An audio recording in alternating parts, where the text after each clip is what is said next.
চলে এলাম আজকে দুপুরের মেনু নিয়ে বন্ধুরা। ওয়েদার ভীষণ ভালো, ফাটাফাটি গরম, একটা ভ্যাপসা গরম আছে কলকাতাতে, কিন্তু বৃষ্টির জন্য একটু স্বস্তি সবারই।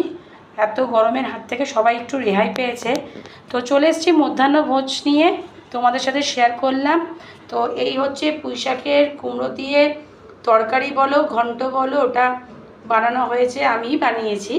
আর এইটা হচ্ছে কাতলা মাছের দই দিয়ে একটা কালিয়া, স্যালাড আছে, লঙ্কা আছে, নুন আছে, সব মিলিয়ে জমজমাটি বর্ষার একটা সুন্দর মেনু তোমাদের সাথে শেয়ার করলাম। অলমোস্ট কলকাতাতে বর্ষা ঢুকে গেছে, তাকে ওয়েলকাম জানিয়ে আজকে দুপুরটা বর্ষার নামে ছেড়ে দিলাম।